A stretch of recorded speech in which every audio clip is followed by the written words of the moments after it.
거란의 건국과 멸망. 거란은 퉁구스와 몽골의 혼혈족으로 알려진 농오계의 한 종족명이다. 5세기 중엽부터 유화상류인 시라무렌 유역에서 유목생활을 하던 부족으로 건국신화는 청오백마 신화가 대표적인데, 청오백마는 푸른 빛을 띠는 검은 소와 하얀 말이 나오는 신화이다. 요서 북부 흥안령 남서부 일대의 초원의 어느 한 남자가 흰말을 타며 시라무렌 강을 따라 내려갔고, 한 여자는 푸른 빛을 띠는 검은 소를 타고 야오어 강을 건너서 두 강 사이에 있는 흥안령 남서부 초원에 만났는데, 둘은 하늘에서 내려온 사람들이었으며 둘은 서로 한눈에 반해 아들 8명을 낳았다. 이 8명의 아들들이 크면서 각자 8부족들이 되었는데, 이들이 거란족의 시조이다. 거란의 본래 이름은 기탄 또는 기타이와 가까운 발음으로 짐작된다. 한문 기록에서는 요, 대어, 대거란 등의 명칭은 한자를 사용하는 이들을 위하여 만들어진 한자식 명칭이며, 거란은 줄곧 기탄이라는 자신들의 명칭을 고수하였다. 거란의 영역은 대체적으로 동으로는 야오허강, 서로는 알타이 산맥과 타클라마칸 사막, 북으로는 케룰렌강, 남으로는 현재 베이징 남쪽의 백구아까지 포함된다. 거란은 민족의 규모가 크지 않고 느슨한 형태의 부족연합 세력이던 탓에 유연과 북이 고구려, 돌걸, 수나라, 당나라 같은 주변 강대국들과의 전쟁에 휘말려 부족이 쪼개지고 복속당하는 일이 많았다. 그러다 수나라의 공작으로 돌걸이 분열하자 돌걸에서 벗어나 쇠 입조에 예전에 살던 땅을 하사받은 다음 고구려와 돌걸에 복속한 부족들을 다시 모아 연맹을 구성했다. 이때 세운 연맹은 대하씨가 주도권을 쥐어서 대하씨 연맹이라고 부른다. 수가 양제의 폭정으로 쇠퇴하고 수단교체기에 혼란이 발생하자 초원의 돌걸은 다시 세력을 확장하고 거란을 비롯한 유목민족들을 복속시켰다. 돌걸에 예속된 상태에서 돌리가 아니 폭정을 일삼자 이에 위협을 느낀 거라는 당에 귀순하여 보호를 요청하고, 당은 이를 받아들여 돌걸로부터 이들을 지켜주었다. 이 시기에도 거란의 외교 관계는 다소 복잡했다. 연맹은 당에 귀순하기 전에는 돌걸에 복속됐고, 당에 귀순한 뒤에도 마냥 좋은 관계를 유지하지 못했다. 당의 하북 삼진의 절도사인 알록산이 거란과 그 동족인 해족을 계속 침략하자 거란은 당의 화번공주를 주살하고 알록산을 박살낸 뒤 위구르 제국에 합류했다. 그러다 유목민 세력들을 강력하게 통제하던 위구르 제국이 쇠퇴하자 거란은 당의 도움을 받아 위구르 제국에서 파견한 감독관들을 주살하고 다시 당에 사대했다. 위구르의 강력한 통제에서 벗어난 거란은 경제 성장과 세력 확장에 힘쓰고 체제 정비에 들어갔다.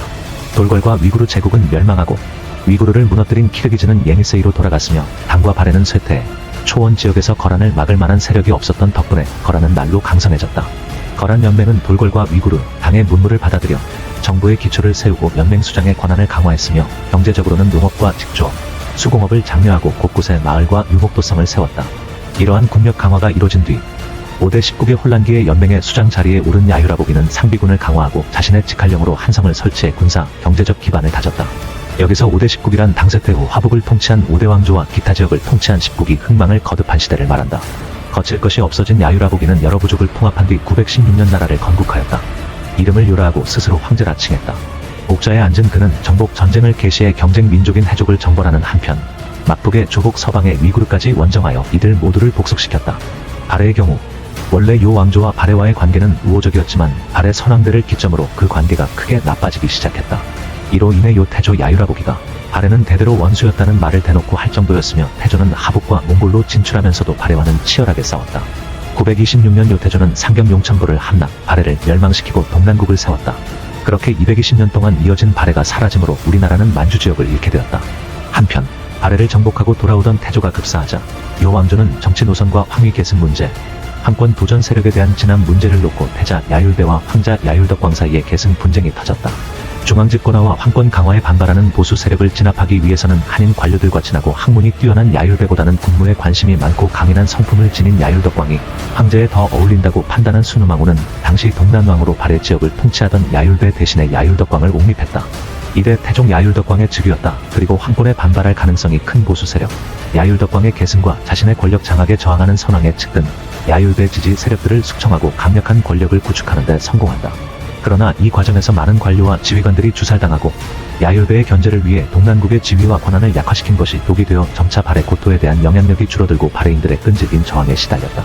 이 때문에 발해 통치 문제로 고심하던 태종은 상경성을 불사르고 주민들을 요서로 이주시킨다는 초강수를 써서 발해인들의 저항을 뿌리 뽑았다.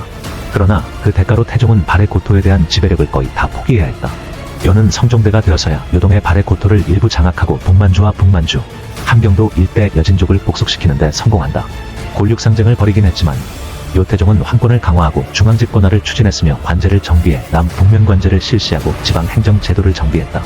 이렇게 국력을 신장시켜 가던 중 936년 후당의 이종가와 내전을 벌이고 있던 후진의 석경당이 장성 이남의 연운 16주와 30만 필의 세패를 대가로 내어줄 테니 원군을 보내달라고 요청하자 군대를 일으켜 후당의 이종가를 건져해서 끌어내리고 석경당을 용상에 앉혔다.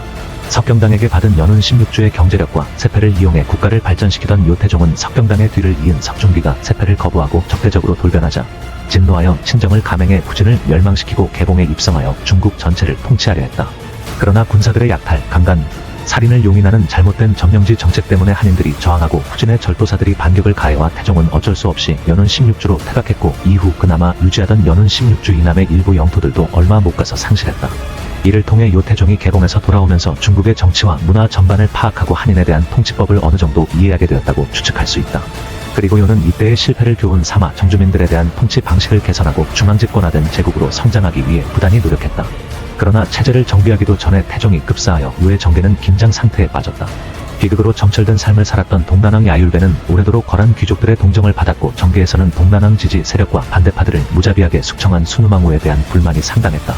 이 상황에서 태종이 급사하고 본토에서 순우망후가 세력을 확장하는 상황이 벌어지자 요의 귀족과 관료들은 19년 전에 태조가 붕어하고 수백 명의 귀족과 관료, 장군들이 생매장당한 사건을 떠올렸다. 순우망후가 황태후의 이름으로 대규모 숙청을 벌이고 3대에 걸쳐 권력을 행사하는 것을 용납할 수 없었던 관료와 지휘관 다수, 동난왕 지지파의 잔존 세력, 가족들이 숙청당해 순우망후에게 원한이 있는 귀족들이 힘을 합쳐 야율배의 큰아들인 야유란을 옹립했다. 3대 세종 야유란의 즉위였다.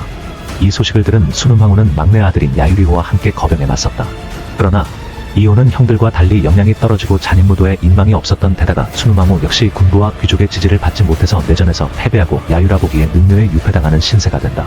할머니를 몰아내고 옥좌에 앉은 세종은 왕성하게 국가를 운영하고 여러가지 개혁과 체제 정비를 단행했다. 그러나 5대 왕조들과의 전쟁에서 별 소득을 못 본 데다가 하나와 중앙집권화, 황권 강화 정책을 밀어붙여 보수파들의 커다란 반발을 일으켰다. 결국 세종은 상고산에서 제의를 진행하던 중 태조의 조카인 야율차랄과 야율분도에게 암살당했다. 이들의 반란은 이전부터 양자의 불어남을 감지하고 있던 야율옥질이 급히 군사를 몰아오고 태종의 장남인 수완왕 야율경이 합세에 진압했다. 수완왕은 각 부와 왕공 대신들의 추대를 받아 왕위에 올랐다. 4대 목종 야율경의 즉위였다. 그러나 그는 지나치게 잔혹하여 원한만 쌓고 성급하게 황권 강화를 밀어붙여 반대 세력만 불렸다. 결국 4대 목종 야율경은 반대파들의 결집을 눈치채지 못하고 사냥하던 중에 암살당하고 만다. 이후 거란호대 경종, 야유련이 즉위한다. 한편 5대의 혼란을 끝내고 중국을 통일한 송은 국초에는 요의 우호적이었지만 태종대부터 연운 16주를 되찾기 위해 2차에 걸친 북벌을 단행했다. 979년 송의 침공을 받은 북한을 구원하기 위해 대군을 파병한 요 경종은 백마령 전투에서 대부분의 병력과 지휘관을 잃는 건국 이래 최악의 참패를 당했다. 기세가 오른 송의 1차 북벌군은 파죽기세로 밀고 들어와 연운 16주의 주요 거점을 점령하고 남경까지 포위하는 데 이른다. 이에 맞서 요는 침착하게 보급로 차단과 유인 전술을 사용해 총군을 지치게 만드는 한편 주력군으로 각계격파하는 식으로 북벌을 성공적으로 막아냈다. 심지어 고령화 전투 때는 수만의 송군을 익사시키고 목을 베었으며 총수인 태종이 당나귀가 끄는 마차에 타고 도망치게 만들 정도의 굴욕적인 참패를 안겼다. 7년 뒤 986년 요성종 때 송태종은 2차 북벌을 개시했다. 2차 북벌은 1차 북벌보다 여건이 더 좋았다. 당시의 요는 한덕양이 권세를 휘둘러 민심이 도묘하고 6대 황제 성종의 나이가 어려 소태후가 섭정하는 상황이었다. 첩보를 통해 이러한 상황을 파악한 송태종은 요성종이 봄 순행을 위해 북쪽으로 떠난 틈을 노려 3월에 대군을 동원하고 삼로로 진격해 들어갔다. 송이 기습적으로 침공해오자 요 조정은 송이 자국의 내부 사정까지 훤히 파악하고 있다는 사실에 크게 당황했으며 북벌군의 규모에 기겁했다. 이에 소태후가 나서서 공황 상태에 빠진 조정을 진정시키고 침착하게 병력을 모아 반격할 태세를 갖췄다.